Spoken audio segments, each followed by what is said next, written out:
This video picks up from where the last one on this subject leaves off, and what we've got is the Berdan primed case, originally speaking, and I've shown you how to quickly and easily remove the anvil from that case so that it can be reused. And the only problem is it's leaving excess space in that pocket. As some of you know, the primer for the Berdan is bigger than this boxer. So as you can see, I easily can insert the boxer at this point, but it as easily falls out.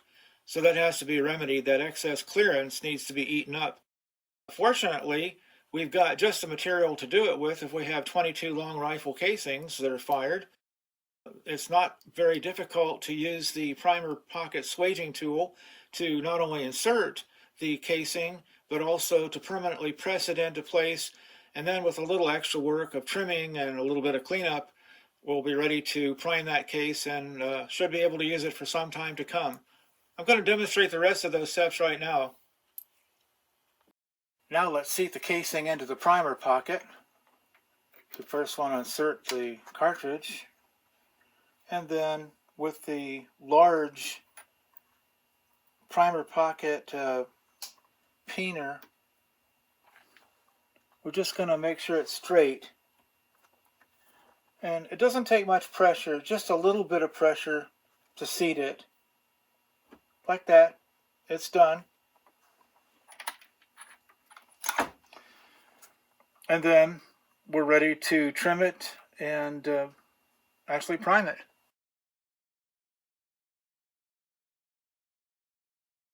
Now we'll cut the excess off with the Dremel tool.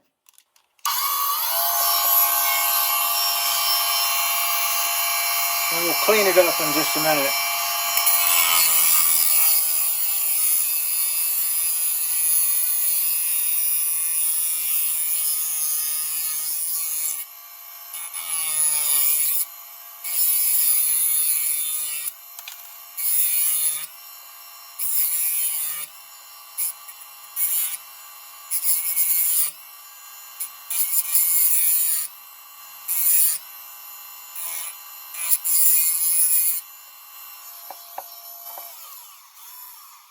I'm leaving a little bit of excess because I'm going to do the rest just by hand easily. At this point, I'm ready to do the swaging. I've got the shim inserted and it's trimmed. It might need a little bit more trim. Importantly, I've got the ejector on this. Be sure to put that on when you're using this or you'll have trouble getting it off. And then all you have to do is center it up. It's not going to take a lot of force. Well, maybe some. Just get it centered up as best you can. Then apply force, a fair amount. And now it's really on there. And it's going to take some effort to cause it to eject. Like that. And that's pretty much it. I need a little bit of excess removed with the reamer, just a little touch of that. And that's ready to prime. At this point, I just want to take a little bitty bit of bevel out of that, into that, put that in there, just to see if we can make it kind of uniform. That's pretty good.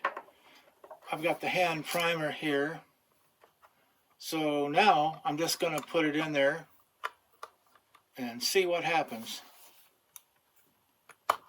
And it's going. I like to rotate them about 90 degrees. Squeeze a little more. Squeeze a little more. Squeeze a little more.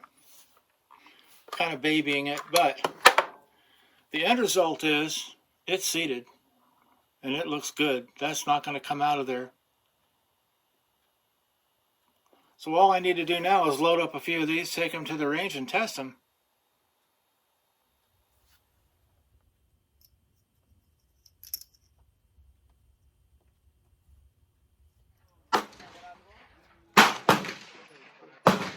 Here are the rounds I made. I'm going to try to see some of these, how they work.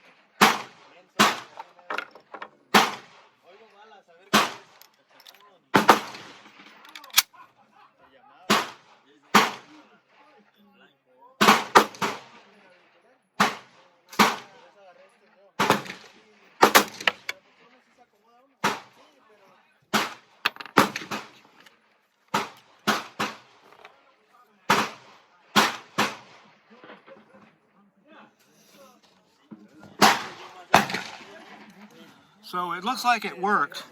This is the round with the fix in it. I've got a black line around it to delineate it, so that black line I put on there. But that appears to work. So it's a lot of noise today, but I'm going to go down here and decap it here in a little while, and then we'll see how that works. Let's try it again.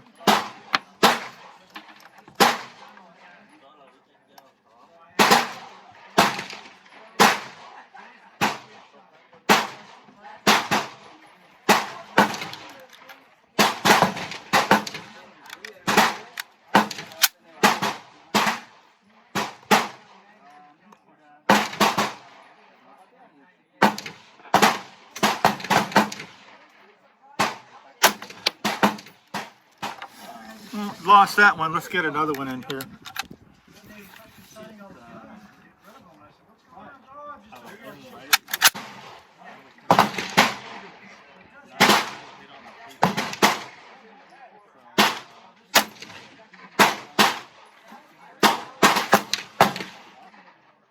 I found it. The other one.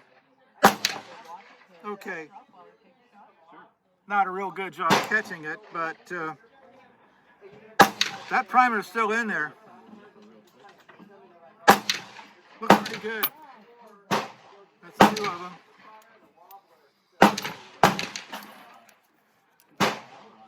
There's three of them. So like I say, we'll decap and see what we end up with. Without going down to the target to actually show you, a little hard. These are the four that I loaded, and as you can see, they all perform correctly. As I say, the black line I put on there myself to differentiate. They look good, and I think they're going to hold up. All right, so what did I do? This is the last round I shot with the Berdan primer repaired to Boxer. These others lower because I'm using 2520. That's an experimental round. These are the Winchester 760, so they tended to go this way. And that's fairly good accuracy considering what's happening.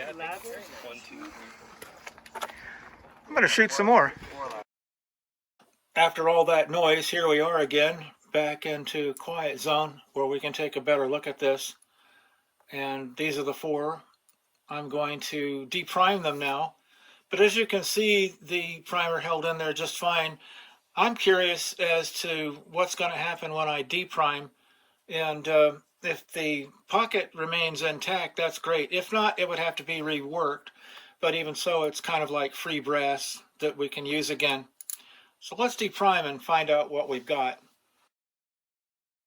Well, here we go. I've got the case lubricated and the full-length resizing die in there for 308. And let's just see what happens. I heard the primer go. Sizing done.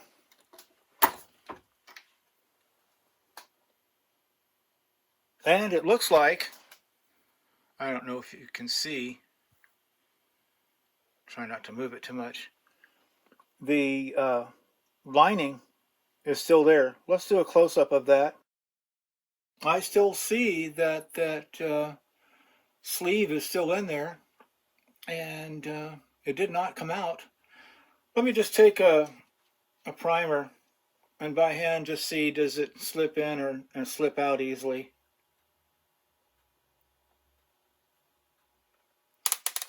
No. Let's try it again.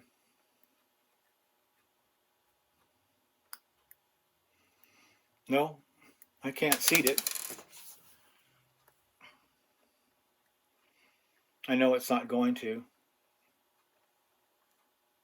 No. You know what? That looks like a permanent cure. Now, I don't know how you would do it, but I think if you just follow the basic things, you should get this to work. And you can save your Berdan brass. By the way, I had someone write in and they had a question. And his question was, hey, with all the extra holes you've got there now, is that going to create a problem? Are you going to get, you know, more flash? Is the primer going to back out? And I said, I don't see how it could. well, this sums it up. It's not going to. Just a couple other notes. When I was out there at the range, I couldn't really get the point across. There are loads and there are loads. I didn't have much success with one of them. But the other powder I have found is Win 760. I think it works very well, but I'm going to have to refer you to a reloading manual with the information that's out there available. Rather than to give you a load, I would say be sure to do all of the regular things. Pay attention to the case length. The overall length of this is 2 inches. You don't want it to be any longer. Another little point that I found, I showed you about trimming after the that little shim has been seated, and I think if you leave a little bit of excess, that's fine. You don't really need to trim it off so flush that you would spend a lot of time with that, because it'll press down there just about right. So there you go.